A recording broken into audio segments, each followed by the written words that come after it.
తాతయ్యకి బాయ్ చెప్పు, స్టార్ట్ అయ్యాం. అక్కడికి వెళ్తే నన్ను మర్చిపోతావు కదా. చిచి లే తాతయ్య, బాయ్ బాయ్. వద్దు వద్దు అంటే వదిలేసి వెళ్తున్నారు కదా మీరు. బెంగళూరులో జాబ్ వచ్చింది, మంచి ప్యాకేజ్ కూడా. ఏముందన్నా, హాలిడేస్ అయితే ఇంటికి వచ్చేస్తాం కదా. పిల్లోడు పెద్ద అవుతున్న కొద్దీ నాకు దూరంగా ఉండడం వల్ల నన్ను మర్చిపోతాడేమోరా. చిచ్చి అలా ఏం ఉండదు నాన్న, పదరా. హలో నాన్న, ఎలా ఉన్నావు? నాన్న బాగున్నాను. ఒకసారి చిన్నవాడికి ఎవరా, చాలా రోజులైంది మాట్లాడి. వాడు పడుకున్నాడు డాడీ, లేచాక కాల్ చేపిస్తా. సరే. హాయ్ లిషాన్, బాగున్నావా? అరే వాడు ఏంద్ర అసలు పట్టించుకోవట్లేదు, ఒకసారి మాట్లాడచ్చు. వాడికి స్కూల్లో ఏదో ప్రాజెక్ట్ వర్క్ ఇచ్చారు డాడీ, అది చేసుకుంటున్నాడు. అయిపోయాక చేపిస్తా. ఇన్ని రోజుల తర్వాత మిమ్మల్ని చూస్తున్నందుకు చాలా ఆనందంగా ఉందిరా.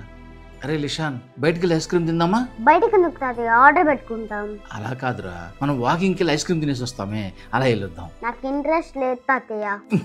ఎప్పుడు ఫోన్ ఒకటి. డాడీ నా ఫోన్ ఇచ్చేవాను.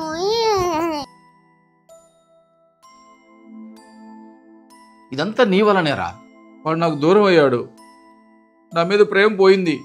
పిల్లలు దూరంగా ఉండడం వల్ల ఒంటరితనానికి అలవాటు పడి ఫోన్లకి అంకితం అయిపోతున్నారు. ఆ వయసుకి మన ప్రేమ చాలా ముఖ్యం. నేను కోల్పోయాను, మీరు కోల్పోకండి.